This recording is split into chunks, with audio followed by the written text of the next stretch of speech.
नमस्कार दोस्तों, जय श्री राम, जय सीताराम, जय जय हनुमान, जय बागेश्वर धाम सरकार। आपका स्वागत है दोस्तों। भगवान श्री कृष्ण ने वास्तुशास्त्र का विशिष्ट ज्ञान रखते थे। उन्होंने समय समय पर धर्मराज युधिष्ठिर को वास्तुशास्त्र का ज्ञान दिया। यह ज्ञान समस्त मानव जाति के लिए अत्यंत महत्वपूर्ण और कल्याणकारी है। श्री कृष्ण ने 5 ऐसे पेड़ पौधों के बारे में बताया है जिनका भवन की सीमा में होना दुख एवं दरिद्रता लेकर आता है। ये वृक्ष घर के सामने होने से उस घर में निवास करने वाले लोगों की कभी उन्नति नहीं होती है।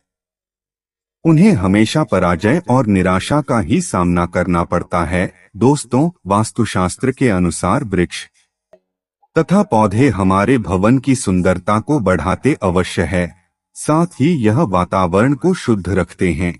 वृक्षों से सकारात्मक ऊर्जा का संचार होता है जो हमारे जीवन के लिए अत्यंत आवश्यक होती है। वृक्ष नकारात्मकता को कम करके वातावरण को अधिक सकारात्मक बनाने का कार्य करते हैं। घर के सामने शुभ पेड़ पौधे लगाने से घर में बरकत आती है। साथ ही यह पेड़ पौधे कई प्रकार के वास्तु दोषों को नष्ट करते हैं। घर के आंगन में खड़े वृक्ष देवताओं के समान हमारे घर की रक्षा करते हैं। इसीलिए हमारे पुराणों और शास्त्रों में भवन की सीमा में कुछ शुभ वृक्ष का रोपण करने की सलाह दी गई है। आज हम जानेंगे हमारे घर की सीमा में कौन से वृक्ष तथा पौधे होनी चाहिए और कौन से वृक्ष नहीं होने चाहिए। जैसे कुछ वृक्षों को शास्त्रों में शुभ बताया गया है, उसी प्रकार से वास्तुशास्त्र में अशुभ वृक्षों तथा पौधों का वर्णन मिलता है। इन वृक्षों का घर की सीमा में होना अशुभ और अमंगलकारी होता है। ये वृक्ष घर के सामने होने से दुख तथा दरिद्रता का ही सामना करना पड़ता है। इन वृक्षों के सानिध्य में रहने पर धन का नाश होता है, शत्रुओं में वृद्धि होती है, मनुष्य अपना मान सम्मान तक खो देता है। इसीलिए यदि आपने भी जाने अनजाने में अपने घर के आंगन में अथवा घर के अंदर ऐसे वृक्ष तथा पौधे लगाए हैं तो बिना देरी किए उन्हें तुरंत हटा देना चाहिए। सबसे पहली बात है, घर के मुख्य द्वार को हमेशा ही लताओं से, फूलों और पौधे से सजाकर रखना चाहिए। मुख्य द्वार जितना सुंदर और सुशोभित होगा, उस घर में उतनी ही अधिक सुख शांति बनी रहेगी। किंतु ध्यान रहे, मुख्य द्वार पर किसी भी वृक्ष की छाया नहीं पड़नी चाहिए। इससे छाया का अवैध निर्माण होता है और परिवार में समस्याएं उत्पन्न होने लगती हैं। दूसरी बात है, भवन के अग्नि कोण में और नैऋत्य कोण में किसी भी प्रकार के वृक्षों को लगाना शुभ माना नहीं जाता। यह वृक्ष जल्दी ही सूख जाते हैं और अशुभ परिणाम प्राप्त होते हैं। तीसरी बात है, घर की उत्तर दिशा में पाम और कनक चंपा का पौधा लगाया जाता है तो धन में वृद्धि होती है। चौथी बात है, यदि घर का मुखिया व्यापार करता है तो उसे घर की सीमा में नीम और बेल के वृक्ष का रोपण करके उनका पालन पोषण करना चाहिए। इससे उनके व्यापार में अधिक लाभ प्राप्त होता है। पांचवी बात है, भवन के परिसर में कहीं भी ऊपर की तरफ जाने वाली लता बहुत ही शुभ परिणाम देती है, किंतु अगर लताओं ऊपर से नीचे की तरफ आती है तो अधोगति होती है और दुख भोगने पड़ते हैं।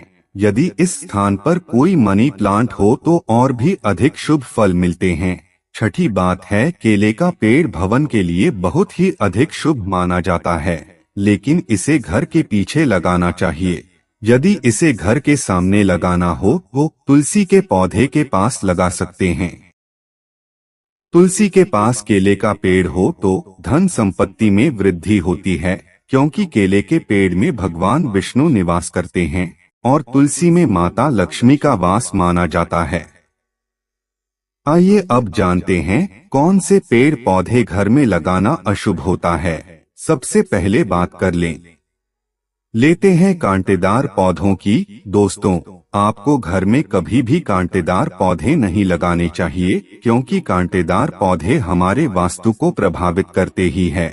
साथ ही इस तरह के पौधे घर के छोटे बच्चों को भी नुकसान पहुंचा सकते हैं। इसलिए घर में कांटेदार पौधे लगाने से हमेशा बचे रहें, क्योंकि इनके कांटे नकारात्मक ऊर्जा उत्पन्न करते हैं।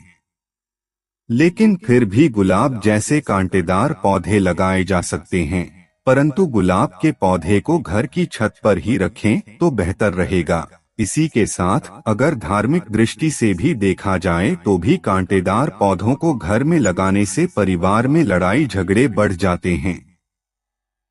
और इतना ही नहीं, इससे घर का वातावरण भी खराब होने लगता है। दोस्तों, दूसरे तरह के पौधे हैं दूध वाले पौधे। जी हाँ, अपने घर में कभी भी आपको ऐसे पौधे नहीं लगाने चाहिए जिनको काटने या तोड़ने पर दूध निकलता हो, क्योंकि इनमें से जो दूध निकलता है वह हमारे वास्तुशास्त्र में बहुत ही बड़ा दोष माना गया है। इसलिए इस दुष्प्रभाव से बचने के लिए हमें ऐसे पौधों से दूर रहना चाहिए। वैसे धार्मिक दृष्टि से भी देखा जाए तो भी इन पौधों को घर में लगाने से घर की सुख शांति चली जाती है और घर में नकारात्मक शक्तियां प्रवेश कर जाती है। दोस्तों, इसी क्रम में तीसरे नंबर पर आते हैं मुरझाए हुए पौधे। दोस्तों, आपने देखा होगा कई बार हमारे घर के गमलों में लगे हुए पौधे सूख या मुरझा जाते हैं, तो ऐसी स्थिति में हमें इन पौधों को घर से बाहर निकाल देना चाहिए। नहीं तो जब भी आप घर में मुरझाए हुए पौधों को देखेंगे तो आपके स्वभाव में भी परिवर्तन आ जाएगा। इसलिए घर में कभी भी सूखे हुए पौधे ना रखें, उन्हें तुरंत बाहर निकाल दें। खासकर सूखी हुई तुलसी का पौधा घर में कभी नहीं रखना चाहिए। तुलसी का पौधा हमेशा हरा भरा रहना चाहिए। सूखा हुआ तुलसी का पौधा दुर्भाग्य लेकर आता है। शास्त्रों में कहा गया है, जिस घर में तुलसी का पौधा सूख जाता है उस घर से लक्ष्मी चली जाती है। चौथा पौधा है इमली का पौधा। दोस्तों, शायद आप इमली का पौधों का मतलब नहीं जानते होंगे, तो हम आपको बता दें कि यह वे पौधे होते हैं जो किसी भी बड़े पेड़ का छोटा रूप होते हैं। इसलिए माना जाता है कि इस तरह के पौधे हमारे चारों तरफ की सकारात्मकता को भी रोक देते हैं। इसलिए इमली का पौधों को नहीं लगाना चाहिए, क्योंकि वास्तुशास्त्र के अनुसार यह पौधे घर में रहने वाले हर सदस्य का आर्थिक विकास रोक देते हैं। दोस्तों, अब बात कर लेते हैं बबूल के बारे में। आपको पता ही होगा यह एक बड़ा कांटेदार वृक्ष होता है, इसलिए इसका पौधा घर में लगाने का सवाल ही नहीं उठता। फिर भी कोई बोनसाई करके इसको घर में लगाने की सोच रहा है तो ऐसा बिल्कुल न करें, क्योंकि यह वास्तु की दृष्टि से ठीक नहीं ही रहता। ऐसे पौधे सिर्फ हमें नुकसान पहुंचाते हैं, क्योंकि इनके कांटे बड़े हानिकारक होते हैं। दोस्तों, अब बात कर लेते हैं कैस्टर प्लांट के बारे में। कैस्टर प्लांट देखने में भले ही बेहद अच्छा लगता हो, लेकिन इसे दुनिया का सबसे खतरनाक पौधा माना गया है। इस पौधे के बीज 2 दिनों के अंदर इंसान की जान ले सकते हैं। इसे घर में लगाने की भूल बिल्कुल नहीं करनी चाहिए। अगर आप इसे घर में लगाते हैं तो छोटे बच्चे इसके बीज गलती से निकल सकते हैं। इस पौधे को घर में ही नहीं बल्कि घर के आसपास भी नहीं रखना चाहिए। अगर आसपास यह पौधा हो तो तुरंत इसे उखाड़कर फेंक दें। दोस्तों, अब बात कर लेते हैं बेर के पौधे के बारे में। कहा जाता है कि फलों में गिने जाने वाले बेर को खाने के लिए लोग इसे अपने घर में भी लगा लेते हैं, लेकिन यह गलत है। कहते हैं इसे लगाने से घर में नकारात्मक शक्तियां आ जाती हैं। केवल इतना ही नहीं, धार्मिक दृष्टि से भी अगर देखा जाए तो बेर के पौधे के घर में होने से आर्थिक समस्या बढ़ने के साथ ही धन की हानि भी होने लगती है। इस कारण से इसे घर में नहीं लगाना चाहिए। दोस्तों, अब बात कर लेते हैं घरों में सबसे ज्यादा लगाए जाने वाले पौधे के बारे में, मनी प्लांट में। दोस्तों, अगर आप अपने घर में तरक्की चाहते हैं तो घर के मुख्य द्वार पर आपको मनी प्लांट चाहिए। ऐसा करने से आपको नौकरी और व्यापार में तरक्की मिलेगी, परंतु मनी प्लांट को लगाने के दौरान इस बात का अवश्य ध्यान रखें कि इसकी लंबाई दीवार से अधिक न हो जाए। इससे आपके जीवन में परेशानियां आनी शुरू हो सकती है। मनी प्लांट का पौधा कभी खरीदकर नहीं लाना चाहिए, बल्कि इसे दूसरे स्थान से छुड़ाकर लाना चाहिए, तभी इसका शुभ फल प्राप्त होता है। अब बात करते हैं पपीते के पेड़ के बारे में। वास्तुशास्त्र के अनुसार घर में कभी भी पपीते का पेड़ नहीं लगाना चाहिए। यह पेड़ घर के लिए बहुत ही अशुभ होता है। अगर यह पौधा अपने आप उग जाए तो इसे तुरंत उखाड़ना चाहिए। जब फल खत्म हो जाएं तो उसके बाद इसे उखाड़कर फेंकना चाहिए। अगर पीपल का वृक्ष भवन की पूर्व दिशा में होता है तो घर में निर्धनता व्याप्त हो सकती है। वटवृक्ष घर की पश्चिम दिशा में हो तो घर में शोक का काल चिरकाल तक रहता है। दक्षिण दिशा में तुलसी का पौधा हो तो संतान को पीड़ा सहन करनी पड़ती है। किसी भी मृत वृक्ष की छाया घर पर पड़ती तो यह मृत्यु सूचक होता है। मृत वृक्ष को तुरंत उखाड़ देना चाहिए।